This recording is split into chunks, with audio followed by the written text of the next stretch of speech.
Good evening friend, शुद्धास ब्लॉगमध्ये सगळ्यांचे स्वागत आहे. कसे आहेत सगळेजण? सगळेजण मस्त आणि स्वस्त असताल. स्वस्त राहा, मस्त राहा आणि मजेत राहा. आत्ताच मी माझ्या लेकीकडनं आली बघा. 6:30 वाजलेत. जरा फ्रेश झाली आणि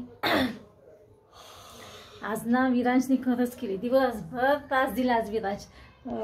किती 1-1.5 तास पण झोपला नाही. दुपारी 1.5 तासच झोपला असेल जास्तीत जास्त. आणि खूप त्रास दिला आज. नुसता रडारडी, नुसतं रडत होता. मला वाटलं की त्याला दुष्ट लागली का काय, काल बोर नाणं झालं म्हणून म्हणलं. मग लगेच दुष्ट काढली तरी सुद्धा तो थांबायला तयार नाही. इतकं रडत होता. असं वाटत होतं पोट दुखतं का काय. पोटाला मी त्याला हे लावलं, काय ते हिंग लावलं. हिंग पाण्यात घालवलं, पोटाला लावलं, बेंबीच्या इथे सगळीकडे. वाटलं पोट दुखतं काय, पण ते पण नाही, थांबायलाच तयार नाही. सारखी किरी किरी रडणं, सारखं रडणं चालू आहे. हट्टीपणा, रडणं.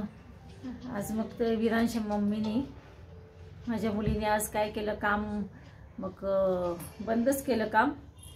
आणि म्हणजे त्यांना सांगून टाकलं की विरांशची तब्येत नाही बरी, त्याला मी दवाखान्यात घेऊन जाणार आहे. त्याच्यामुळे तिने काम लवकरच बंद केलं. आणि तिला म्हटलं जाऊ दे, आज माझ्याकडेच त्याला आण जेवायला. त्याच्यामुळे आता मी स्वयंपाक करते. आणि आज मिष्टांना पण बरं नाही, अस्वस्थ वाटतं त्यांना पण. आता दवाखान्यात जाऊन येतील, एक इंजेक्शन घेतील. बघू आता काय.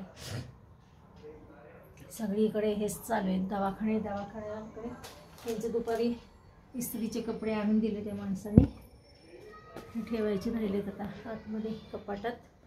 चला तर मग मिस्टर जाऊन येतील थोड्या वेळाने दवाखान्यात आणि मी इकडे स्वयंपाकाला लागते.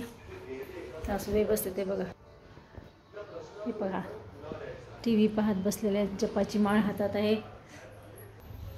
चला करते आता स्वयंपाक. पहिलं लावते कुकर. आमच्या भाज्या काही तिखट नसतात, त्याच्यामुळे तिला म्हटलं मी की त्याला पिल्लूला इकडं पाठव, घेऊन ये, म्हणजे त्याला मग जेवायला घालता येईल. मी करते गरम गरम पोळी करते आणि भाजी पण कुकर लावते, भात गरम. कधी कधी विरांश आज खूपच त्रास दिला, पण विरांशने काय दुखत होतं काय समजतच नव्हतं. सकाळी तिला जुलाब झाला होता, त्याच्यामुळे असं वाटत होतं की पोट दुखतं का काय.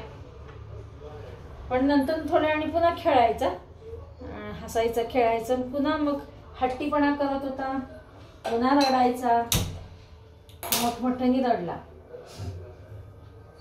चला तर मग असं मी लागते ते स्वयंपाकाला. मुगाचं वरण टाकते.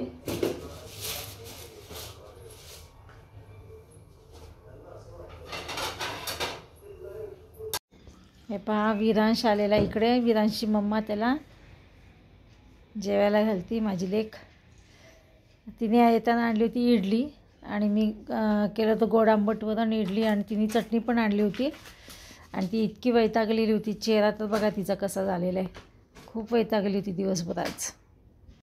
आणि हे बघा इकडे माझं स्वयंपाक झालं आहे. गोड आंबट वरण आणि हे बघा टमॅटोची, कांदा टमॅटोची भाजी, कोण चटणी म्हणतं. ही भाजी करून ठेवली आहे. आणि शेंगदाण्याची चटणी केलेली. खूप दिवस झाले चटणीच नव्हती. आता म्हणलं चला शेंगाची चटणी करून ठेवावी, म्हणून शेंगदाण्याची चटणी करून ठेवलेली आहे. अशा प्रकारे माझा स्वयंपाक. आताच विरांश घरी गेला जेवण बिवण करून.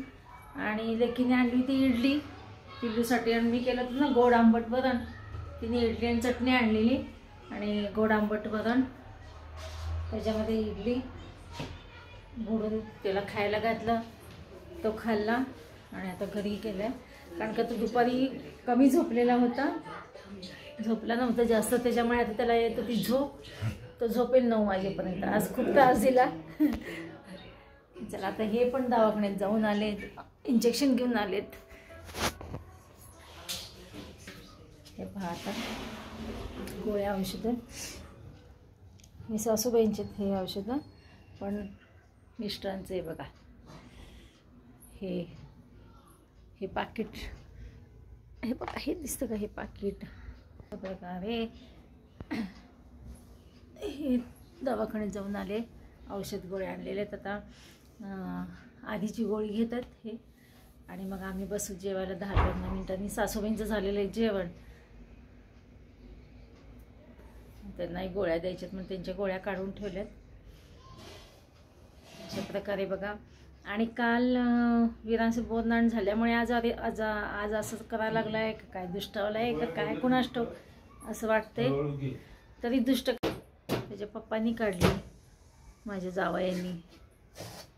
काय आज फार किरकिर करायला लागलाय विरांश, हट्टीपणा करायला लागलाय.